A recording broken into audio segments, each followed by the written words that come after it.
आदरणीय श्री जगत प्रकाश नड्डा जी ने प्रधानमंत्री माननीय श्री नरेंद्र मोदी जी के नवनियुक्त मंत्रियों के द्वारा स्वतंत्रता की 75वें वर्ष में यानी अमृत महोत्सव के प्रारंभ से जो जन आशीर्वाद यात्रा निकाली गई थी, उसके अपेक्षा से कहीं अधिक सफलतापूर्वक संपन्न होने पर पार्टी के कार्यकर्ताओं, इस यात्रा के संयोजकों और सभी मंत्रियों को बधाई दी है। आप सभी को ज्ञात होगा कि 15 अगस्त से नवनियुक्त मंत्रियों का अपने अपने क्षेत्र तक जाने का एक विस्तारित कार्यक्रम पार्टी के द्वारा निर्धारित किया गया था। राष्ट्रीय अध्यक्ष जी द्वारा जो निर्धारित कार्यक्रम था, पहले उसके अनुसार हम लोगों का लक्ष्य था कि लगभग 2000 कार्यक्रम होंगे और 18,000 किलोमीटर की यात्रा होगी। परंतु हमने जो आपसे कहा कि अपेक्षा से कहीं अधिक अभूतपूर्व सफलता रही, 24,000 किलोमीटर की यात्रा हुई और 5,000 से अधिक कार्यक्रम इस जन आशीर्वाद यात्रा में हुए। ये प्रधानमंत्री श्री नरेंद्र मोदी जी के प्रति जनता के मन के विश्वास और राष्ट्रीय अध्यक्ष आदरणीय नड्डा जी के नेतृत्व में कार्यकर्ताओं की कर्मठता का एक जीवंत प्रमाण है। कभी आपके मन में यह विचार आ सकता है कि तो एक सामान्य कार्यक्रम है, इसका महत्व क्या है? महत्व यह है कि पहली बार ऐसा है कि जनता से सीधा संवाद करने के लिए नवनियुक्त मंत्री जा रहे हैं। इसका अर्थ यह हुआ कि जो संविधान ने आपको दायित्व दिया है, जन जन के साथ समन्वय के, उस दायित्व बोध को आप धरातल पर उतारने का प्रयास कर रहे हैं। This shows you the exemplary sense of responsibility which is been entrusted by the Constitution in you. So this is a very unique example in the entire political history of India, and it is being taken in the 75th year of the independence. अर्थात यदि हम 75वें वर्ष में आए हैं तो हम कहां तक पहुंचे हैं, उसका कहीं ना कहीं यह संकेत यह यात्रा देती है। इस यात्रा में अनेक स्थानों पर जो कार्यक्रम हुए, हम लोगों ने 265 जिलों को 19 प्रदेशों में कवर किया है। 24,173 किलोमीटर की कुल यात्रा संपन्न हुई है। इसके अतिरिक्त आप सभी लोग इस तथ्य से भली भांति अवगत हैं कि जब मंत्रिमंडल का वर्तमान विस्तार हुआ तो ये समाज के सभी वर्गों के लिए सर्वस्पर्शी और सभी क्षेत्रों के लिए सर्वव्यापक था। It was extensive and inclusive. और आपने यह भी देखा कि चाहे समाज का अनुसूचित जनजाति यानी ट्राइबल वर्ग हो, पिछड़ा वर्ग हो, अदर बैकवर्ड क्लासेस, महिलाएं हों, उनको सर्वाधिक प्रतिनिधित्व भारत सरकार में मिला है। तो ये भी कहीं ना कहीं प्रधानमंत्री जी के उस संकल्प को परिलक्षित करता है कि जिसे हम एक पंक्ति में कभी कहा करते थे ना, उगा सूर्य कैसा कहो मुक्ति का ये, उजाला करोड़ों घरों में न पहुंचा। तो जब तक मुक्ति के वो सूर्य की किरण समाज के सभी वर्गों तक न पहुंचे, तब तक आप कह सकते हैं कि स्वतंत्रता की सार्थकता सिद्ध नहीं होती। इसलिए स्वतंत्रता के 75वें वर्ष में ये एक अत्यंत श्रेष्ठ और सार्थक प्रयास था। इसके लिए राष्ट्रीय अध्यक्ष माननीय नड्डा जी ने एक टीम का गठन किया था, जिसमें हमारे राष्ट्रीय महासचिव तरुण चुग जी, राष्ट्रीय उपाध्यक्ष एम चुबा आओ जी, अरविंद मेनन जी, सुनील देवधर जी, सत्या जी, पंकजा मुंडे जी, विनोद सोनकर जी आदि शामिल थे। तो ये सब भी बधाई के पात्र हैं, क्योंकि उन्होंने अथक प्रयत्न के द्वारा प्रधानमंत्री जी के संकल्प और राष्ट्रीय अध्यक्ष जी के इस नेतृत्व को धरातल पर यथार्थ रूप देने में सफलता हासिल की है। इसके साथ साथ इसमें शहीदों से जुड़े हुए स्थल, उनसे जुड़े हुए परिवार के लोगों के साथ मिलना, अन्य भी ऐसे महत्वपूर्ण स्थल जो कि स्वतंत्रता संग्राम में भी एक अभूतपूर्व स्थान रखते हैं, उन सारे जगहों को भी इस यात्रा के द्वारा स्पर्श करने का प्रयास किया गया है। अतः मैं ये कहना चाहता हूँ कि स्वतंत्रता के अमृत महोत्सव का जो संकल्प माननीय प्रधानमंत्री जी ने लिया था, उसका श्री गणेश इस यात्रा के द्वारा, जन आशीर्वाद यात्रा के द्वारा एक उत्कृष्ट और आशा से अधिक प्रभावी स्थिति से हुआ है। धन्यवाद। आपके इससे संदर्भित कोई प्रश्न हो तो आप। देवेंद्र जी, इंडिया टीवी। सर, इस जन आशीर्वाद यात्रा में एक चीज दिखी कि काश का बहुत ज्यादा आप लोगों ने किया, ऐसा लगा कि मैसेजिंग देने की कोशिश की जा रही है किस तरह से पिछले वर्षों में हमने ज्यादा से ज्यादा मंत्रिमंडल में शामिल किया। तो जो काम सपा बसपा या दूसरे दल ऐसे करते हैं, वही काम आप लोग भी करते थे इस यात्रा में? बड़ा उपयुक्त प्रश्न आपने किया है। जो अन्य दल करते हैं और जो हम करते हैं, दोनों में अंतर क्या है? हमारा लक्ष्य है समाज के सभी वर्गों को समुचित स्थान और यथोचित सम्मान। और उनका लक्ष्य क्या है? समाज के वर्गों में कुछ वर्ग को पकड़कर दूसरों के प्रति वैमनस्य पैदा करके फिर एक दूसरे में मचाओ घमासान। यह मैं किस आधार पर कह रहा हूं? जो आपने नाम लिया, सपा बसपा जैसी पार्टियां, किसी जमाने में यदि कोई पार्टी ये कहती है कि 4 वर्गों का नाम लेके कहती है इनको जूते मारो, यह है जातिवाद। यदि कोई 4 जातियों का नाम लेके कहता है, गुजरात में KHAM, खाम, यह है वर्ग भेद और वर्ग वैमनस्य। कोई ये कहता था किसी जमाने में अजगर, ये खा जाएगा सबको, ये होता है वर्ग वैमनस्य। एक कभी बिहार में कहा जाता था भूरा बाल निकाल रहा हूं, 4 जातियों का प्रतीक, यह है वैमनस्य। और हकीकत यह है कि ये जितने भी स्वघोषित वंचित और शोषितों के नेता हैं, ये सबसे बड़े संचित धन के स्वयंभू सरमाएदार बन गए।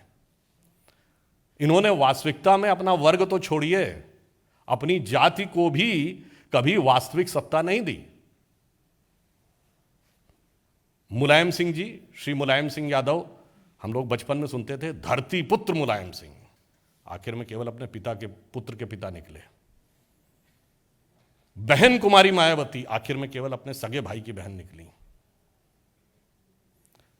लालू यादव जी कहते थे गरीब गुरबा का सरकार, आखिर में कुनबा का सरकार निकला। तो इसलिए जो आपने बात कही है उसमें, और जो मोदी जी की संकल्पना है, सभी वर्गों को सम्मान, सभी को समुचित स्थान, इसे कहते हैं सबका साथ सबका विकास। विकास चंद्रा। जिस तरीके से आपके नवनियुक्त मंत्री एजेंडे को रखते थे, तो उससे लगता है ऐसा था कि शायद ये संदेश देने की कोशिश की जा रही है कि मोदी सरकार ने अब तक क्या किया, आशीर्वाद कहीं पीछे छूट रहा है। क्या सिर्फ मैसेज पहुंचाना इसका उद्देश्य था कि मोदी सरकार ने अब तक क्या किए? देखिए, सहज और स्वाभाविक है। यदि हम अपनी दूसरी सरकार के 2 वर्ष और पूरी सरकार को देखें तो 7 वर्ष हो गए हैं, तो जब भी कहीं मंत्री जाएंगे, वो सरकार का हिस्सा हैं, तो उनसे अपेक्षा की जाएगी कि सरकार के क्या कार्य थे वो जनता के सामने रखें। हाँ, इस बीच में कई जगहों पर विरोध व्यक्त करने का, परेशान करने का भी कार्य किया गया। जैसे आपको ध्यान हो, महाराष्ट्र में हमारे नवनियुक्त मंत्री श्री नारायण राणे जी के साथ जिस प्रकार का बर्ताव किया गया, तो ऐसे भी कई प्रयास हुए, परंतु हम लोग तो उनमें से नहीं है ना। विरोध तो बहुत होता रहा, बहुत विरोध करते रहते हैं, मगर उसके बाद हम तो, याद है मोदी जी ने क्या बोला था कि जब उनसे पूछा गया था कि इतनी क्षमता आपको आती कहाँ से है, तो उन्होंने कहा मैं रोज 1-1, 2-2 किलो गालियाँ खाता हूँ और उससे मेरे अंदर क्षमता आती है। तो हम तो उस विचार वाले हैं ना कि वो पथ क्या पथिक कुशलता क्या, जो पथ में बिखरे शूल न हो, नाविक की धैर्य परीक्षा क्या, जो धाराएं प्रतिकूल न हो।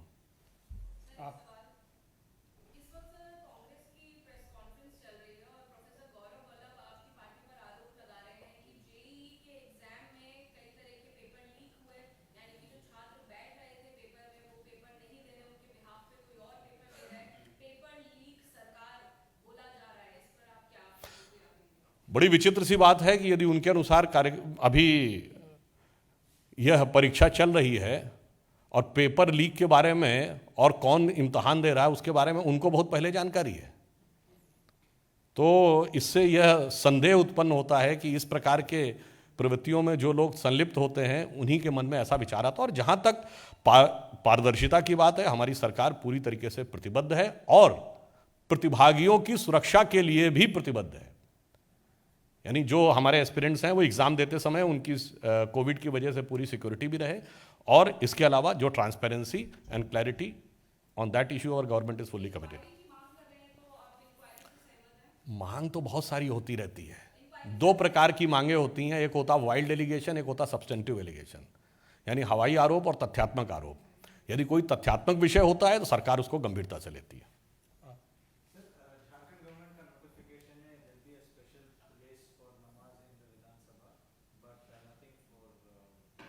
नहीं, इसमें तो कोई नई बात नहीं है, ये तो सेकुलरिज्म का स्थापित चेहरा है। इसमें कोई बहुत आश्चर्यजनक बात नहीं है, क्योंकि भारत में यदि आपसे एक बात कहूं जिसको लोग थोड़ा अटपटे ढंग से कई बार ले लेते हैं, कि भारत दुनिया का एक इकलौता देश है जो सेकुलर है मगर मजहबी कानून लागू है। और लागू ही नहीं है, अगर सर्वोच्च न्यायालय उसमें बाधा बनता है तो पार्लियामेंट में लाके पलट दिया जाता है।